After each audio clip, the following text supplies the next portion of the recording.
sabi ni Ma'am Pichi Loquias, na-shock po ako sa mga pinagsasabi ni BBM sa kick-off rally. Brat at bully ang dating. Sa mga sinabi niya talagang lumabas na isa siyang matapobre at walang respeto. Lumalabas na ang tunay na kulay ngayon.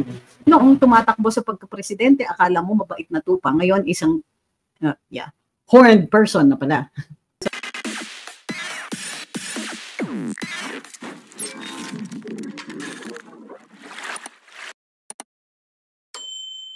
So, magandang gabi. Ang topic natin po ngayong araw na ito ay ang recommendation ng National Bureau of Investigation na mag-file ng kaso laban kay Vice President Inday Sara Duterte supposedly for grave threats and sedition. So titingnan po natin ang batas kung ano yung batas at ano yung defenses niya. Maliwanag naman po yung mga facts during a Zoom press conference or address to the public, I suppose. The Vice President mentioned that there were threats to her life. This is a fact that most often gets forgotten. Itong first part, there were threats to her life. So, itong part po na ito ay mahalaga pag tinignan natin ang batas tungkol dito. So, pero bago tayo magpatuloy, huwag pong kakalimutan, like, share, follow, and subscribe. Sabi nga pala ng congressman, pinagkakakitaan kayo ng mga yan. Huwag kayong magpapaniwala. Kung kaya't, show your protest by following, liking, and sharing. Ganyan talaga. So, nakakatuwa lang kasi. Hindi ko akalain na mapapansin po yung remarks ko kasi wala naman po tayong intention magpapansin sa kanila. Ang intention lang po ay to remind people that there are available solutions sa batas natin, but sometimes the solutions are also available via a political means. Okay? So, isa sa political means na yon, huwag po nating kakalimutan ay yung pagboboto. So, pag binoto natin yung kalaban ng mga lumalaban sa atin o mga tao na gustong magpigil ng ating kalayaan, magsalita at magpahayag, yan po ay isang solusyon sa problema. It is a political solution because elections are a political process. Sabi ni Ma'am Christine, as if hindi pinagkakakitaan ng papo ang buong sambayang Pilipino. hurl. Nasusuko si Ma'am. Okay. Sabi ni Noy Ramirez, masyado silang onion skin. Pero ang totoo, the reptilian scales are showing. Uy, but I like reptiles. Huwag niyo naman i-compare sa reptiles. In fact, pinoprotesta ko yung comparison to crocodiles dahil ang mga sinaunang Pilipino revered ang mga crocodiles. Yung symbols nila can still be found in much of the archaeological record. So, wag pong parang para sa akin, kawawa naman the crocodiles to be compared to politicians, bad politicians at that pa. Whereas in pre-colonial Philippines, ang mga crocodiles were symbols of power. They were like gods or demigods. Nandito sila sa material world, pero may reverence tayo para sa kanila. And we use their symbolisms as protection, and as yung parang ang sarap naman kung may kakampi ka na ganun ka-powerful. So hindi tayo yung top of the food chain kasi noon, ang nasa top yung mga flesh eaters like the crocodiles. So hindi malayo na iisipin talaga nila na symbol of power ang mga crocodiles. So I protest. Sabi ni Jerry, how are you? Bakit hindi ka kumandidato for Senate? Isa ka sanang napipisil naming ilagay sa Senado. Palitan lahat ng senatong, pabalik-balik na lang ang mga animal. Grabe kayo. From the frying pan into the fire. Tignan nyo nga, nagsasalita lang at nagpapahayag ng mga saloobin natin tapos maraming umaaway ng mga powerful people. Ano pa kaya pag nilagay ninyo ako doon? Di mas naging powerful din yung enemies. Hi kay Noy Ramirez, sabi niya, blood-sucking leeches na lang. I'm wondering if the leeches will find somebody to protest that description also. So, sabi ni Ma'am Regina, have you heard the news? Another case from NBI. Another one? So, I thought it was, there's a new one. Ano yun? Sandali, may bago? Siyempre, paulit-ulit ako. Sige, ano po yun? At sino ang kinasuhan? Hindi naman kami. Teka, hanapin natin, ha? Check natin dito sa Oh, criminal case nga po. Yung sedition at saka grave threats, hindi ba yun? Kasi kung may bago, tignan natin na kagad. So, double check. Wala po naman akong nakikita na bago. Baka it's the one that were ay sus, Ayan nga po yung topic natin ngayong araw na ito. Check nyo yung title, nakalagay the NBI recommendation. Akala ko naman may panibago. In fact, that is our topic for today. So, sabi ni Joe Fev, Brutal Noodles, ayoko kasing binibigyan ng publicity yung taong yon. Sabi ni Joe Fev, takot ang mga congressman, congresswoman malaman ang mga kabalastugang ginawa nila, sobrang mga korap, kawawa ang bansang Pilipinas. So, I thank you nga pala kay Ma'am Rose L. Oh, by the way, as a matter of protest, sinasabi nga kasi ni Congressman na, hala, pinagkakakitaan kayo ng mga vloggers na yan. Huwag nyo pong huwag nyong i-follow, huwag nyong pakinggan, huwag nyong kahit ano. Well, as a matter of protest, pwede kayong mas mag-follow, mas mag-like, mas mag-whatever. Okay, karaoke nights tayo mamaya. Oh, may bago eh. So, ayun na nga, Rioma. Kasi nga, kung titignan niyo yung title ng ating ngayon, ng ating live ngayon, it says, the NBI recommendation. Sabi ni Greg Elnas, ikaw ba yung attorney ni Menorca para sirain ang INC? Hindi po, nag-withdraw na po kami noon pa. At maayos naman ang aming pakikitungo sa iglesia ngayon. Kung nahuhuli po kayo sa balita, magtanong-tanong na lang po. Sabi ni Volcan, inciting daw po ang threat as per NBI. Hindi po inciting. Hindi, babasahin natin yung batas mamaya. Okay? So, sabi ni Ella Sunflower, so what is your thought on the recommendation? Ito na nga, grabe naman kayo. Nagmamadali kayo, nagpapasakalye pa tayo para maintindihan natin kung ano yung batas dito. So, okay na? Babalikan ko na yung huwag naman kayo, huwag nyo naman apurahin masyado.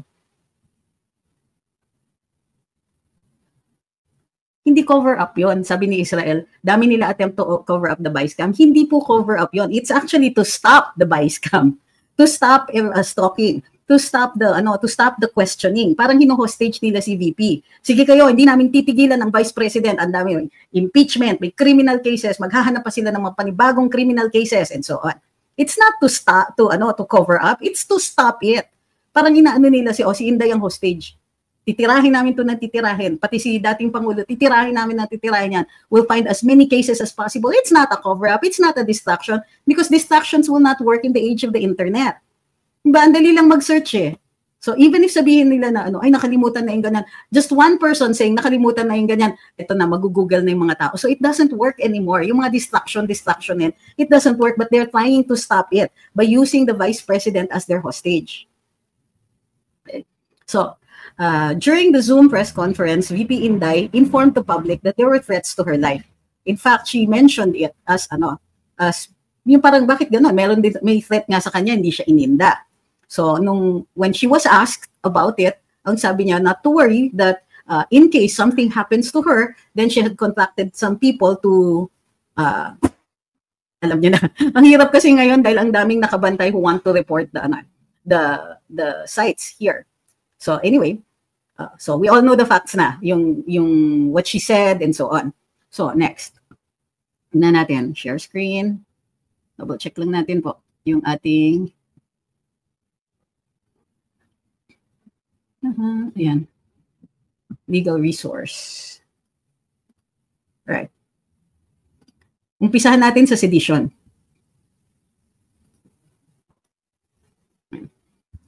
Ang isa doon sa nire-recommend bago po pag-usapan yung actual na crimes, ang sinasabi ng NBI, sila po ay nagre-rekomenda ng pag-file ng mga kaso laban kay Vice President. So ibig sabihin, mayroong mag-forward ng findings nila sa DOJ at i-file yung kaso, if I'm not mistaken, the NBI would be the complainant.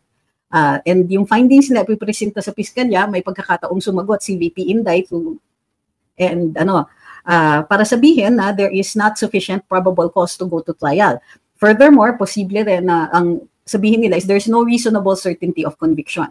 Kapag kunwari sabihin, ma-file yung kaso, ibig sabihin magsaksid ang NBI na ma-convince yung piskal na mayroong probable cause or may reasonable certainty of conviction, aakyat ngayon ang kaso sa hukuman. At doon po magkakahatol at the end of it. Alright? So, yun ang ibig sabihin na nire-recommenda ng NBI na mag-file ng kaso laban kay Vice President Inday.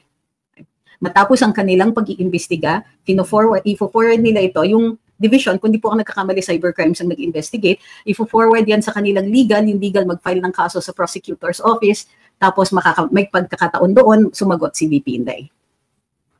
Okay. So ano yung ipinaparatang sa kanya? Ayon dun sa NBI, dalawa ang kinakaso sa kanya, sedition, at saka, hindi inciting to sedition, sedition. At saka, grave threats. Ano ang sedition? Tingnan niyo yung breakdown ng batas.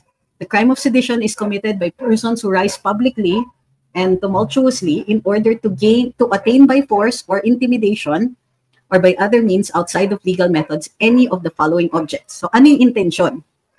Hindi po immune from suit ang Vice President. The President is immune from suit. Okay?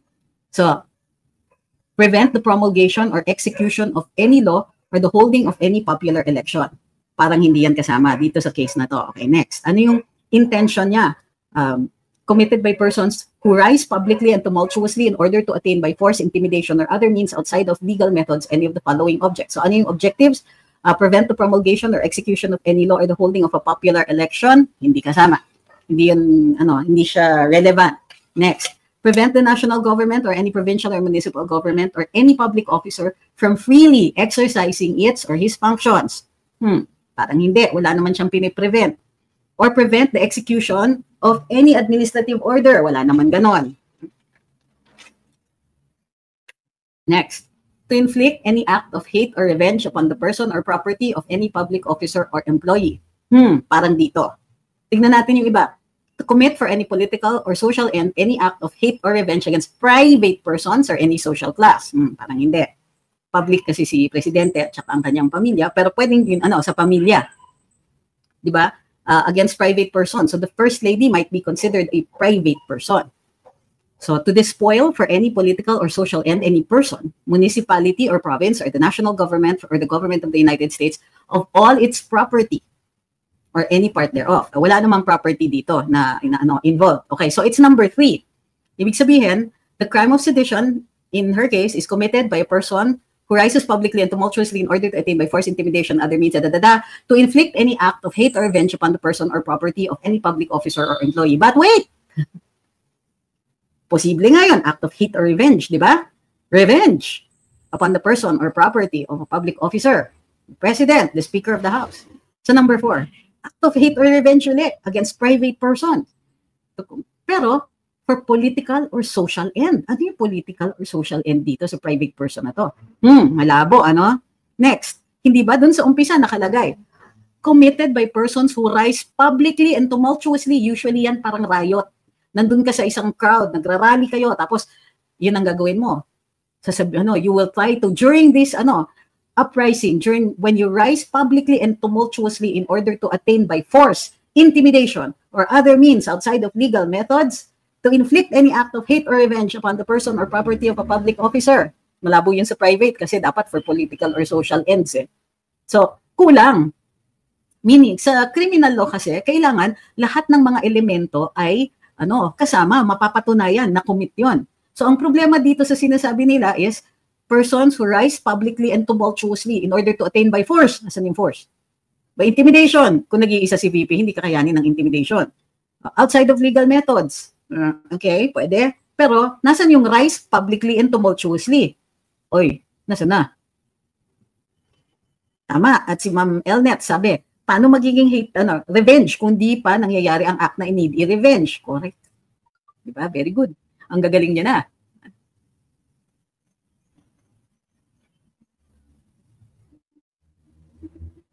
Hindi nag-succeed ang impeachment, kaya NBI naman. Hindi naman po. Hindi pa tapos yung impeachment, yung trial. Na-succeed yung impeachment sa House. Pero sa Senate, wala pang trial. Kasi ang tingin ko dyan, dahil political ang vote sa sa impeachment, naniniguro sila. Ay, pustahan tayo, this will not be the only criminal case that they will try to foist on her. Okay, so malabo yung sedition. Tingin tayo dun sa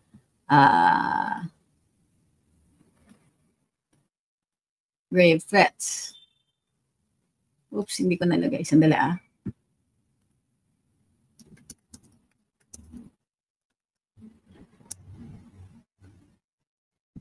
Lagay natin sa screen.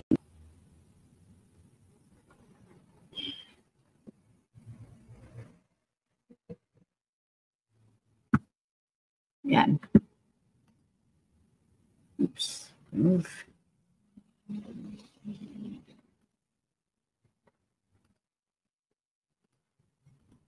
Hindi masyado maganda yung ano na to. What is grave threats?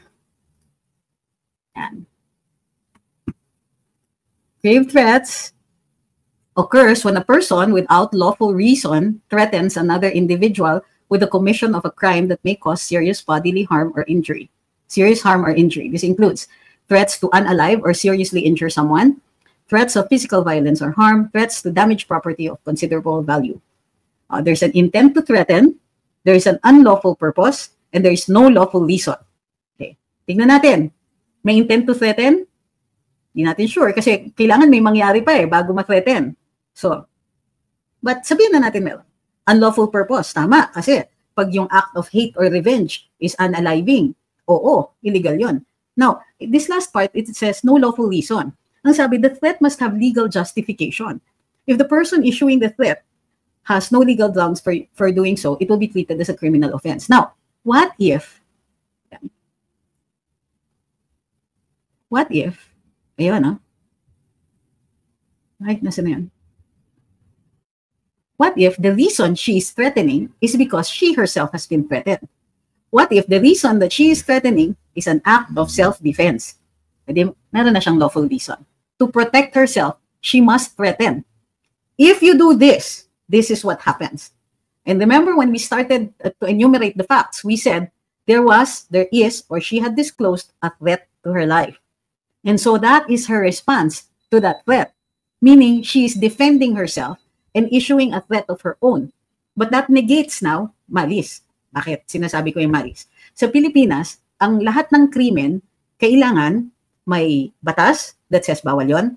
There's an act na lumalabag sa batas na yon, and there is malice, or an intention to commit the crime. In this case, an intention to scare the person, an intention to threaten. But in this case, you are scaring the person into keeping yourself alive. Okay? And that is a lawful reason. I'm sure other lawyers will have their own theories, but yan yung nakikita natin for now base doon sa nakita natin sa recommendation ng NBI. Hi kay Saulo, nanonood siya from Tagum.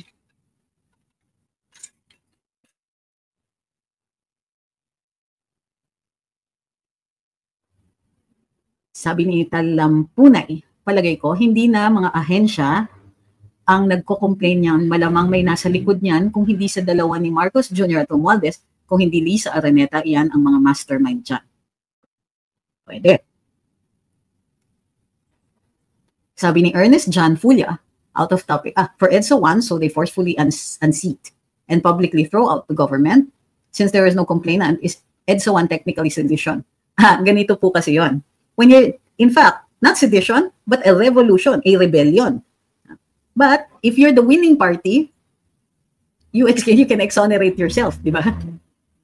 So, parang in a coup d'etat, there's no coup d'etat if you win.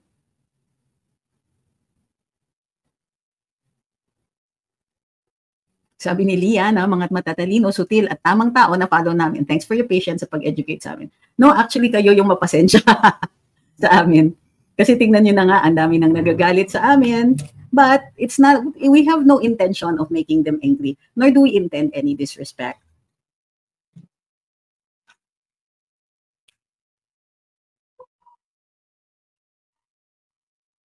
No. Sabi ni Leah, I know ibang impeachment trial sa trial for a criminal act or acts. However, parehong involved ang threat of assassination. Di kaya in a way against them, no. Ang double jeopardy, same charge, parehong criminal charge. Yung uulit. Yung the same exact crime, tapos criminal case din. Sabi ni Dio, parang may kaparehong pangyayari sa USA, yung DOJ, ginamit ng Biden admin para usigin si Trump. Pero nabaliktad na ngayon, si Trump naman ang mang-uusig sa kanila. Pwedeng mangyari dito. Okay, frequently asked question. Are you one of the legal counsels of the VP? No po. Okay? Para hindi pa ulit-ulit, no po. Ay, ang dami-dami niya namang kaibigan na abogado. Siyempre, unahin niya yung mga yun. And take note ha, magagaling naman yung mga abogado ni VP. And in fact, some of the best from what I hear. Sabi ni Rudy Deggs, good evening ma'am. Yung pinagsasabi ni Mr. B sa unang rally, sila ang natamaan. Shout out sa lahat ng retiradong Philippine Marines. Solid Duterte tayo. Kamusta po kayo? Mga kaibigan nating nagserbisyo sa bayan. Ano po kaya magiging legal remedy dyan? E di, sasagutin lang po. I-explain na may kukulangan dun sa mga elemento. Yun naman talaga sa criminal case. That's one of the first defenses. Titignan mo kung kumpleto yung mga elemento. Kung hindi kumpleto, then walang crime. Sabi ni Sam, watching from Singapore, kawawa po si Jinggoy dito, pumunta siya dito pero sigaw namin Duterte. Ay, kasama kayo doon? I'm sure Senator Jinggoy can take it.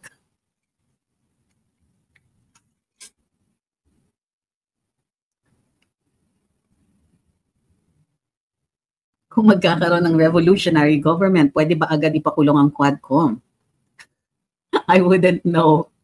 Kasi that will depend on the revolutionary government. No, sabi ni Ponsoy, need ba ni Sarah to prove that there is really a threat para ma-justify yung in self-defense? No, it is enough that she believes that there is one. So, yun ang papatunayan niya.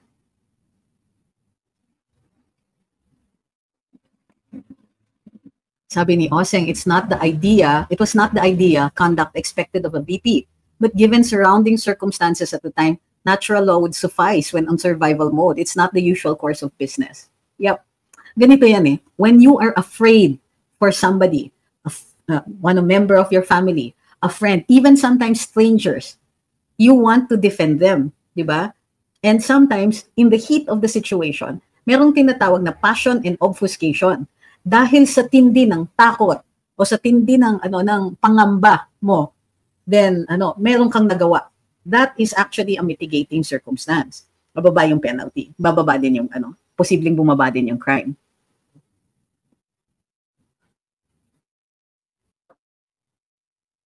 Hi kay Hermosa Era, watching daw siya from Belgium. Saladin says, nakita mo, hindi po.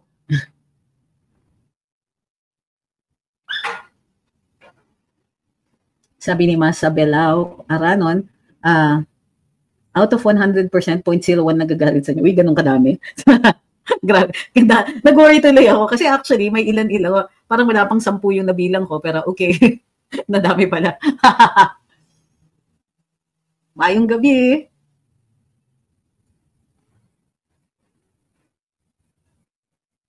What will happen if our beloved Vice President Sara loses in the impeachment case?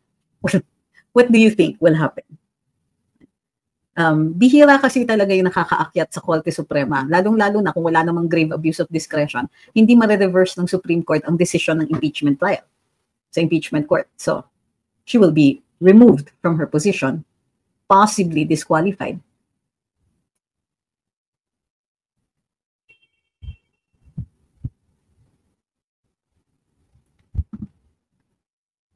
Hi kay Ma'am Beth, always watching you from Tacurong City. We've learned a lot from you. Thanks for educating us on legal matters. Pakikwento na lang po sa mga congressman. Sabi ni Ned, di ba pwedeng kasuhan si BBM sa pambubudol niya sa Sambarianan? Lalo na kay VP Sara tapos ngayon trinaydor siya. Unfortunately, hindi po estafa yan eh.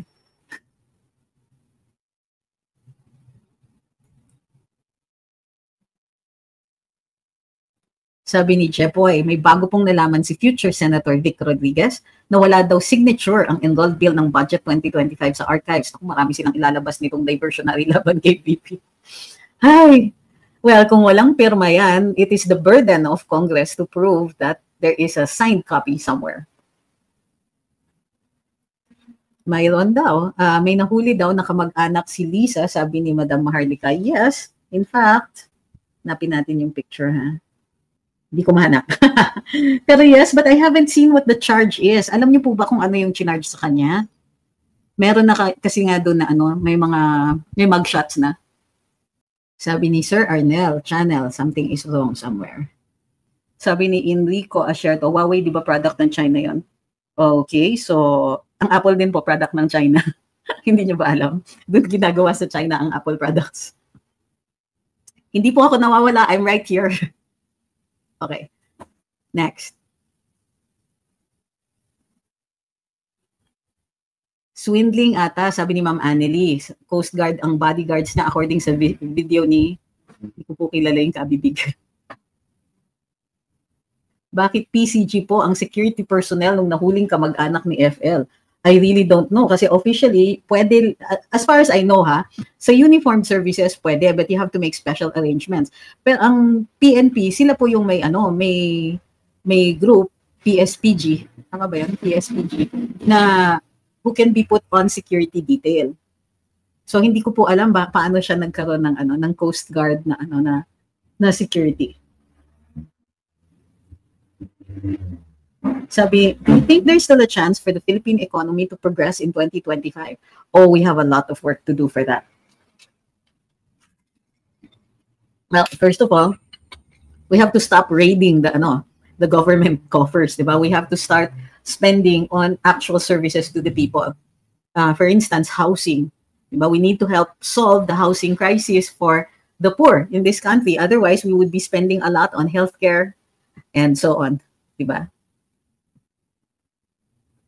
Grabe si Ma'am Christine. PCG ang security kasi amphibian. You guys are terrible.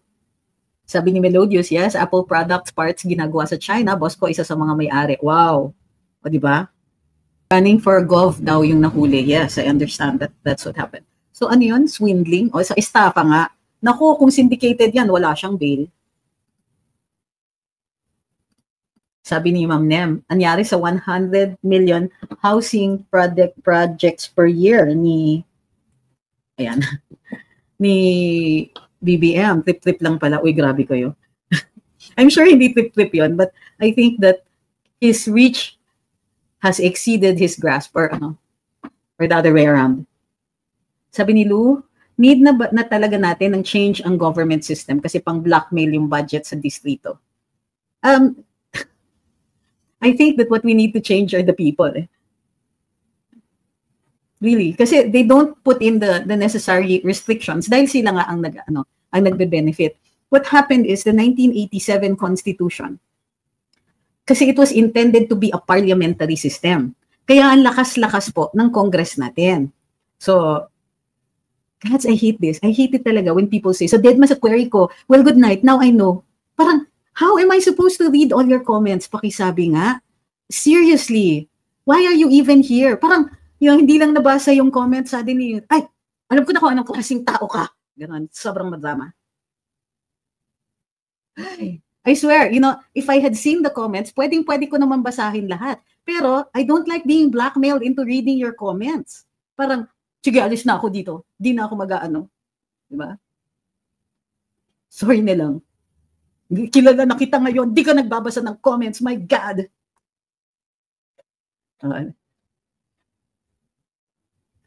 Sabi ni Eric, attorney, without China, ordinary people cannot buy any goods experienced only by rich guys. Same as old black and white television, only the rich can afford to buy. Sabi ni Ma'am Marie, FAQ po yan, sinagot na po ni attorney, hindi po siya kasama. Okay, let's move to this topic. Sabi ni Ma'am Pichi Lokias, na-shock po ako sa mga pinagsasabi ni BBM sa kick-off rally. Brat at bully ang dating. Sa mga sinabi niya talagang lumabas na isa siyang matapobre at walang respeto. Lumalabas na ang tunay na kulay ngayon. Noong tumatakbo sa pagkapresidente, akala mo mabait na tupa. Ngayon, isang horned person na pala.